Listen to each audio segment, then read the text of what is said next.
السلام عليكم ورحمة الله وبركاته. ازيكم عاملين ايه؟ يا رب تكونوا بخير. النهاردة هعمل الفطار معاكم. معايا هنا عجينة الطعمية، بجيبها وبحطها في الفريزر وبطلعها واسيبها شوية اما تفك واعملها طعمية سهلة جدا في البيت. انا تملي على طول بعملها عادية، فالمرة دي قلت ليه ما اعملهاش بالبصل والصلصة والشطة، تبقى طعمها جميل جدا، والسمسم. ومجهزة بقى معايا برنجانة كده قطعتها صوابع وقليتها سهلة جدا. قلت عشان ما اطولش عليكم عملت كله. وفلفل حار، هاخد الفلفل الحار ده وهقول لكم هحطها فين. مجهزة السمسم جنبي، يعني ما تحتريش في الفطار.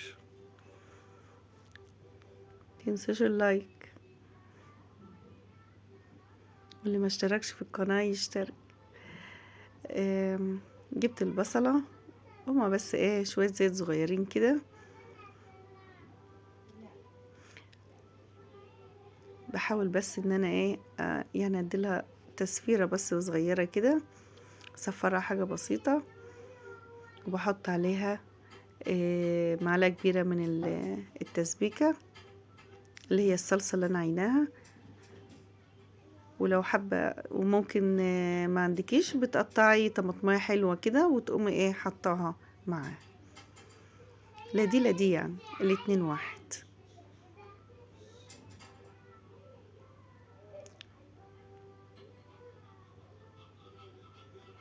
لونها اتغير اهو. احط لها بقى ايه التسبيكة اللي انا حطاها، اللي هي الصلصة اللي انا بعينها في الفريزر. طلعت منها معلقة كبيرة وحطيتها، لان مش عايزين كمية كبيرة، لان اللي هعملها يعني يدوب. العجينة اللي انتوا شايفينها دي عملت معايا 5 اقراص طعمية بس كبيرة بقى، وطعمها رهيب. طبعا بتعمليها بتبقى سخنة كده وحاطة بقى الخلطة الجميلة دي فيها، بتديلها طعم جميل جميل جميل. ومشطشطاها بقى وايه حاجة.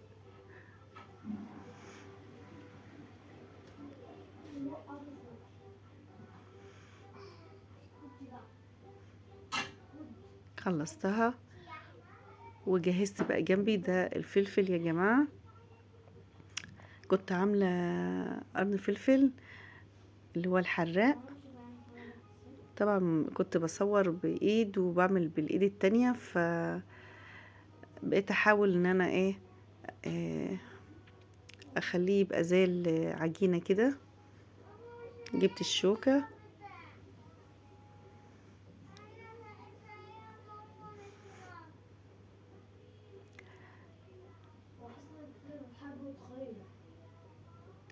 ومعايا هنا السمسم والعجينة، جهزت كله جنبي كده. حبيت ان انا اوري لكم قرص واحد بس علشان اقدر املك بعد كده والتليفون مش في ايدي.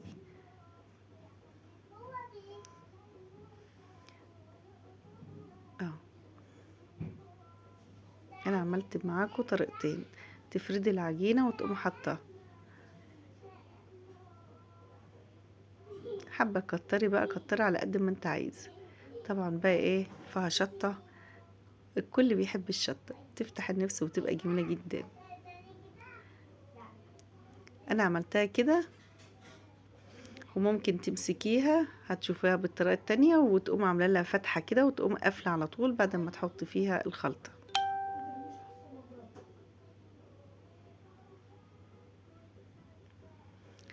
بصراحة جميلة جدا وسهلة، مش متعبة خالص.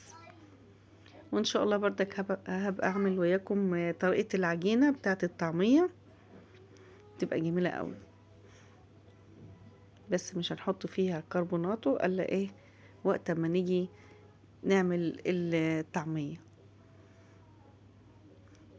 بعدها بنحط السمسم زي ما انتم شايفين ما شاء الله القرص شكله حلو.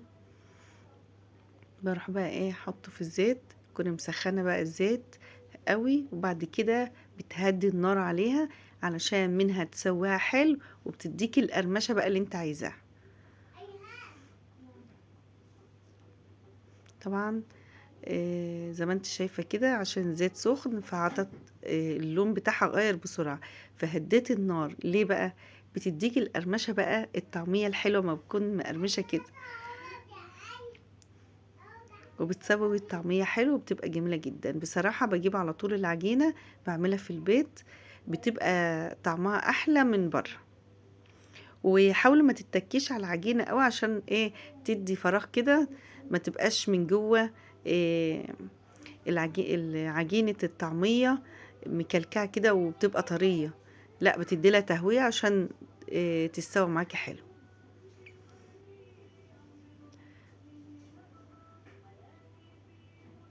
بصراحة طلعت جميلة جدا.